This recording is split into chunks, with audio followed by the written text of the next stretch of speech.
ಇವತ್ತು ಜಗತ್ತಿನ ಪರಿವರ್ತನೆಯ ಯಾವುದಾದ್ರೂ ಸಾಧನ ಇದೆ ಅಂದರೆ ಅದು ಶಿಕ್ಷಣ.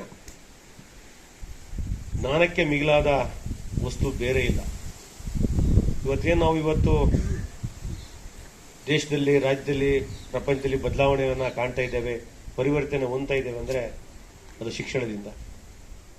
ಈ ಹಿಂದೆ ಇದ್ದಂಥ ಸ್ವತಂತ್ರ ಪೂರ್ವಕ್ಕೂ ಮತ್ತು ಈಗಿನ ಪರಿಸ್ಥಿತಿಗೂ ಅಜಗಜಾಂತರ ವ್ಯತ್ಯಾಸ ಇದೆ. ನಮಗೆ ಬ್ರಿಟಿಷ್ನರು ಸ್ವತಂತ್ರ ಕೊಟ್ಟೋದಾಗ ನಮ್ಮಲ್ಲಿ ಬಹಳ ಸಮಸ್ಯೆಗಳಿತ್ತು. ಗಡಿಗಳಿರಲಿಲ್ಲ, ಸೈನಿಕರ ಕೊರತೆ ಇರಲಿಲ್ಲ, ಆಹಾರ ಇರಲಿಲ್ಲ, ಆರೋಗ್ಯ ಇರಲಿಲ್ಲ, ಶಿಕ್ಷಣ ಶಾಲೆಗಳಿರಲಿಲ್ಲ, ರಸ್ತೆಗಳಿರಲಿಲ್ಲ, ವಿದ್ಯುತ್ ಇರಲಿಲ್ಲ, ಬಟ್ಟೆ ಇರಲಿಲ್ಲ. ಇಲ್ಲದ ಸಮಸ್ಯೆಗಳನ್ನು ಬಿಟ್ಟೋದಂಥ ಸಂದರ್ಭದಲ್ಲಿ ಅಂದಿನ ರಾಜಕಾರಣಿಗಳು, ಪ್ರಧಾನಮಂತ್ರಿಗಳು, ರಾಷ್ಟ್ರ ನಾಯಕರು ಇಲ್ಲಿವರೆಗೆ ಈ ದೇಶವನ್ನು ಉನ್ನತ ರೀತಿಯಲ್ಲಿ ಪಾಯ ಹಾಕಿ ಇವತ್ತು ದೇಶವನ್ನು ಕಟ್ಟಿದ್ದಾರೆ.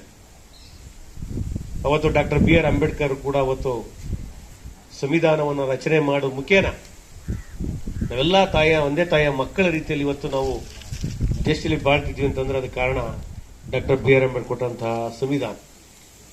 ಅವತ್ತು ಹೋರಾಟಗಳು, ವಿಚಾರಗಳು, ಯಾವುದೇ ಒಳ ಒಪ್ಪಂದ ಆಗಿನ ಕಾಲದಲ್ಲಿ ಇರಲಿಲ್ಲ. ಇದೇ ಡಾಕ್ಟರ್ ಬಿ ಆರ್ ಅಂಬೇಡ್ಕರ್ ಅವತ್ತೇನ ಒಳ ಒಪ್ಪಂದ ಮಾಡ್ಕೊಂಡಿದ್ರೆ ನಮಗೆ ಸಂವಿಧಾನ ಸಿಗ್ತಿರ್ಲಿಲ್ಲ, ನಾವು ಯಾರು ಹಿಂಗೆ ಮಾತಾಡ್ತಿರ್ಲಿಲ್ಲ, ಇಲ್ಲಿ ಯಾರು ಹಿಂಗೆ ಕೂತ್ಕೊಳ್ಳೋಕೆ ಕೂಡ ನಾವು ಆಗ್ತಿರ್ಲಿಲ್ಲ. ನಾವೆಲ್ಲೋ ದನ ಕುರಿ ಕಾಯ್ಕೊಂಡು ಏನೋ ಒಂದು ಕಾಯ್ಕೊಂಡು ಇರಬೇಕಾಗಿತ್ತು. ಯಾರೋ ಉಳ್ಳವರು, ಶ್ರೀಮಂತರು, ಜಮೀನ್ದಾರರು ಅವರು ಮಾತ್ರ ಅಧಿಕಾರವನ್ನು ಪಡೀತಕ್ಕಂಥ ವ್ಯವಸ್ಥೆ ಉಳಿಯೋದು.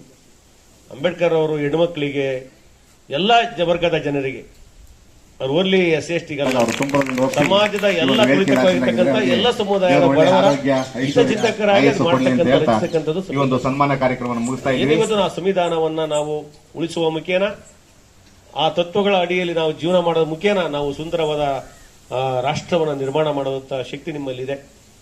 ಇವತ್ತು ನಾವು ಕೇಳೋದಿಷ್ಟೇ, ನಿಮ್ಗೊಂದು ಅವಕಾಶ ಇದೆ. ಕೆಲವೇ ವರ್ಷಗಳಲ್ಲಿ, ಒಂದು 20-30 ವರ್ಷದಲ್ಲಿ ಅನ್ನಕ್ಕೆ ಬಹಳ ಪ್ರಾಮುಖ್ಯತೆ ಇತ್ತು.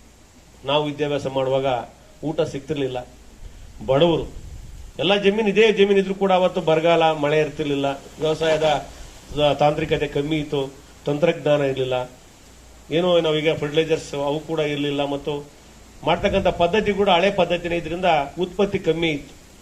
ಇವತ್ತು ಆಧುನಿಕತೆ ಬಂತು, ತಂತ್ರಜ್ಞಾನ. ಏನು ನಾವು DVG ಅವ್ರು ಹೇಳ್ತಾರೆ, ಹಳೆ ಬೇರು ಹೊಸ ಚಿಗುರು ಮರ ಸೊಬಗು ಅಂತ. ಏನು ಹಳೆಯ ನಮ್ಮ ಪೂರ್ವಜರ ವೃತ್ತಿಯ ಜೊತೆಗೆ ತಂತ್ರಜ್ಞಾನವನ್ನು ಅಳವಡಿಸಿಕೊಂಡು ಇವತ್ತು ಉತ್ಪಾದನೆಯಲ್ಲಿ ಮೇಲೆ ಇದ್ದೇವೆ. ಆದರೆ ನಮ್ಮಲ್ಲಿ ಎಲ್ಲ ಇದೆ, ಇವತ್ತು ಒಂದಿಲ್ಲ, ನೆಮ್ಮದಿ ಇಲ್ಲ. ನೆಮ್ಮದಿ ಕೊರತೆ ಜಾಸ್ತಿ ಎದ್ದು ಕಾಣ್ತಿದೆ ಹಳ್ಳಿಗಳಲ್ಲಿ, ಮನೆಗಳಲ್ಲಿ. ನೀವೆಲ್ಲ ಅದನ್ನ ಗಮನಿಸಿದೆ ಅಂತ ನಾನಾದ್ರೂ ಭಾವಿಸ್ತೇನೆ.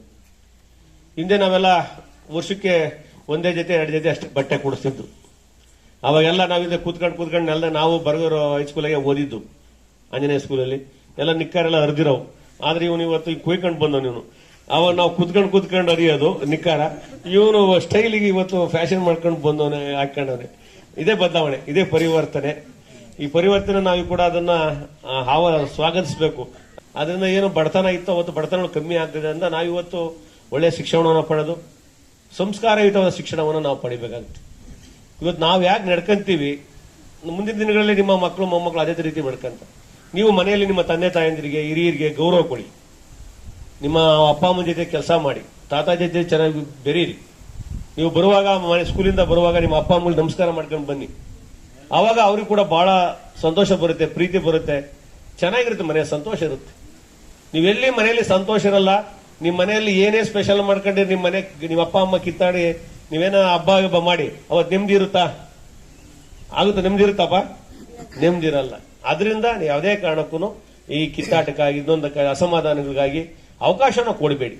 ಯಾರಾದ್ರೂ ತಪ್ಪು ಮಾಡ್ತಿದ್ದಾಗ ಹೇಳಿ, ಇಲ್ಲ ಇತ್ತು ಮಾಡ್ತಿರಕ್ಕಂಥದ್ದು ನೀವು ತಪ್ಪು ಮಾಡ್ತಿದ್ದೀರಿ, ಈ ತರ ಮಾಡೋಣ ಇರೋಣ ಅಂತೇಳಿ. ಮನೆಗಳಲ್ಲಿ ಪರಿವರ್ತನೆ ಆದರೆ ಇಡೀ ಸಮಾಜ ಪರಿವರ್ತನೆ ಆಗುತ್ತೆ. ಮನೆಗಳಲ್ಲಿ ಬದಲಾವಣೆ ಆಗಬೇಕು. ನಾವೇನಕ್ಕೆ ಕಾಣ್ತೀವಿ ಅದು ಮನೆಯಲ್ಲಿ, ನಮ್ಮ ಮನೆಗಳಲ್ಲಿ ಮತ್ತು ನಮ್ಮ ಮನಸ್ಸುಗಳಲ್ಲಿ. ಆಗ ಮಾತ್ರ ನಾವು ಸಮಾಜವಾದ ಸುಂದರವಾದ ಸಮಾಜವನ್ನ ಕಾಣಕ್ಕೆ ಅವಕಾಶ ಆಗ್ತದೆ. ಆದ್ರಿಂದ ಇವತ್ತೇನು ಯೂನಿಫಾರ್ಮ್ ಅನ್ನ, ಏನಿವತ್ತು ಸಮವಸ್ತ್ರವನ್ನು ಎಲ್ಲ ಕೇಳ್ತಾ ಇದ್ದಾರೆ. ಮೊದಲು ನಮಗೆ ಸಮವಸ್ತ್ರ ಇಲ್ಲ, ಒಂದು ಟೋಪಿ ಕೊಡೋರು, ಒಂದು ಟೋಪಿ ಹಾಕಂತಿದ್ವಿ. ಒಂದು ಟೋಪಿ ಹಾಕೊಂಡೆ ನಾವು ಅದೇ ಯೂನಿಫಾರ್ಮ್ ನಮ್ಮ ಬರ್ಗೂರೈ ಸ್ಕೂಲ್ಗೆ ಆ ಟೋಪಿ ನಮ್ಮ ಕರೇಗೌಡರು ಬರೋರು ಕುರೇಗೌಡರು ಬತ್ತಂಗೆ ಆ ಸೌಂಡ್ಗೆನೆ ಸುವೇಗ ಸೌಂಡಿಗೆ ನಾವೆಲ್ಲ ಒಳಗೆ ಎಲ್ಲೋ ಅಡಿಕೊಂಡ್ಬಿಡ್ತಿದ್ವಿ. ಯಾಕಂದ್ರೆ ಟೋಪಿ ಕಂಡು ನಾವು ಸ್ಟೂಡೆಂಟ್ ಅಂತ ಗೊತ್ತಾಗೋದು. ಅಷ್ಟು ಭಯ ಅವಾಗ ಶಿಕ್ಷಕರು ಕಂಡ್ರೆ. ಅವರು ಕೂಡ ಪ್ರೀತಿ ಅವಾಗ ಅದೇ ತರ ಪ್ರೀತಿ ಮಕ್ಕಳ ಮೇಲೆ ಇರೋದು. ಅದರಿಂದ ಇವತ್ತು ಒಳ್ಳೊಳ್ಳೆ ಶಿಕ್ಷಕರಿದ್ದಾರೆ ನಿಮ್ಮಲ್ಲಿ. ಆ ಶಿಕ್ಷಕರನ್ನ ಇವತ್ತೇನು ನಾವು ಶಿಕ್ಷಣವನ್ನ ಪಡಿತೇವೆ, ಈಗ ಶಿಕ್ಷಣಕ್ಕಿರ್ತಕ್ಕಂಥ ಬೆಲೆ ಬೇರೆದಕ್ಕಿಲ್ಲ. ಈಗ ನೀವೇನು ಇವತ್ತು ಮಾಸ್ಟರ್ ಡಿಗ್ರಿ ಮಾಡ್ಕೊಂಡು ಬಂದ್ರೆ ಶಿಕ್ಷಕರಿಗೆ ನಮಸ್ಕಾರ ಅಂತೀರಾ. ಯಾರು ಓದ್ದೇನೆ ಹಳ್ಳಿಗಿರ ನೀವು ನಮಸ್ಕಾರ ಸಾರ್ ಅಂತೀರಾ? ಅನ್ನಲ್ಲ. ನೀವು ಗೌರವ ಕೊಡೋದೇನೆ ಶಿಕ್ಷಣಕ್ಕೆ. ಆದ್ರೆ ನೀವು ಒಳ್ಳೆ ಒಳ್ಳೆ ಶಿಕ್ಷಣವನ್ನ ಪಡೀರಿ, ತಾಂತ್ರಿಕ ಶಿಕ್ಷಣವನ್ನು ಪಡೆಯಿರಿ. ನಿಮ್ಗೆ ಯಾವ್ದು ಇಷ್ಟ ಐತೆ ಅದನ್ನ ಆ ಶಿಕ್ಷಣಕ್ಕೆ ನೀವು ಒಳ್ಳೆ ಗೌರವಿತವಾದ ಆ ಒಂದು ಅಂಕಗಳನ್ನಾಗ್ಲಿ ಇನ್ನೊಂದಾಗ್ಲಿ ತಗೊಂಡಾಗ ಮತ್ತು ಶ್ರದ್ಧೆ ಇಟ್ಟಾಗ, ಶ್ರದ್ಧಾವಾನ್ ಲಭತೆ ಜ್ಞಾನಂ ಅಂತ. ಶ್ರದ್ಧೆ ಇದ್ರೂ ಮಾತ್ರ ಜ್ಞಾನ ಬರುತ್ತೆ. ಇಲ್ಲದೆ ಇದ್ರೆ ಯಾವುದೇ ಕಾರಣಕ್ಕೂ ಶ್ರದ್ಧೆ ಇಲ್ಲ ಅಂದ್ರೆ ಯಾವುದೇ ಕಾರಣಕ್ಕೂ ಜ್ಞಾನ ಪಡೆಯಕ್ ಆಗೋದಿಲ್ಲ. ಅದನ್ನ ನಿಮ್ಮ ಶ್ರದ್ಧೆಯನ್ನ ಮಾಡೋದ್ರ ಮುಖೇನ ನೀವು ಒಳ್ಳೆಯ ಪದವಿಯನ್ನ, ಒಳ್ಳೆಯ ಶಿಕ್ಷಣವನ್ನ, ಗುಣಮಟ್ಟದ ಶಿಕ್ಷಣವನ್ನ ಪಡೆದ ಮುಖೇನ ನೀವು ಸಮಾಜದಲ್ಲಿ ಉನ್ನತ ಸ್ಥಾನಗಳಿಗೆ ಎಲ್ಲ ರಂಗಗಳಲ್ಲಿ ಇವತ್ತು ನೀವು ಪ್ರವೇಶ ಮಾಡಬಹುದು. ಇವತ್ತು ಹೆಣ್ಮಕ್ಳು ಕೂಡ ಎಲ್ಲ ರಂಗಗಳಲ್ಲಿ ಎಲ್ಲ ಇದಕ್ಕೆ ಹೋಗ್ತಾ ಇದ್ದಾರೆ. ಈಗ ಪೈಲಟ್ ಆಗ್ತಿದ್ದಾರೆ, ರೈಲು ಓಡಿಸ್ತಾ ಇದ್ದಾರೆ, ಎಲ್ಲ ಹಡಗು ಓಡಿಸ್ತಾ ಇದ್ದಾರೆ, ಸೈನ್ಯದಲ್ಲಿದ್ದಾರೆ. ಎಲ್ಲದಲ್ಲೂ ಹೆಣ್ಮಕ್ಳು ಕೂಡ ಇವತ್ತು ಸಮಾಜದಲ್ಲಿ ಎಲ್ಲಾ ರಂಗದಲ್ಲಿರೋದ್ರಿಂದ ಸಮಾಜವನ್ನ ಏನು ಡಾಕ್ಟರ್ BR ಅಂಬೇಡ್ಕರ್ ಆ ಸಮಾಜ ಮುಂದಿನ ದಿನಗಳಲ್ಲಿ ಆಗ್ತಾ ಇದೆ. ಇವತ್ತು ಏನು ಸಮಾಜಕ್ಕೆ ನಾವು ಹೆಚ್ಚು ಒತ್ತನ್ನ ಕೊಡಬೇಕು. ಯಾವ ಜಾತಿ ಇಲ್ಲ, ಯಾವ ಇದಿಲ್ಲ, ನಾವೆಲ್ಲ ಒಂದೇ. ಸುಂದರವಾದ ಗ್ರಾಮಗಳನ್ನ ಕಟ್ಟೋಣ, ತಾಲೂಕು ಕಟ್ಟೋಣ, ರಾಜ್ಯ ಕಟ್ಟೋಣ ಅಂತ ಹೇಳ್ತಾ ಏನು ಇವತ್ತು ನೀವು ಈ ಶಾಲೆಯಲ್ಲಿ, ಈ ಗ್ರಾಮಾಂತರ ಶಾಲೆ ಈ ಭಾಗದಲ್ಲಿ ನೀವೆಲ್ಲ ವಿದ್ಯಾಭ್ಯಾಸ ಮಾಡ್ತಾ ಇದ್ದೀರಿ. ನಿಮ್ಗೆಲ್ಲ ಒಳ್ಳೇದಾಗ್ಲಿ, ಶುಭವಾಗ್ಲಿ.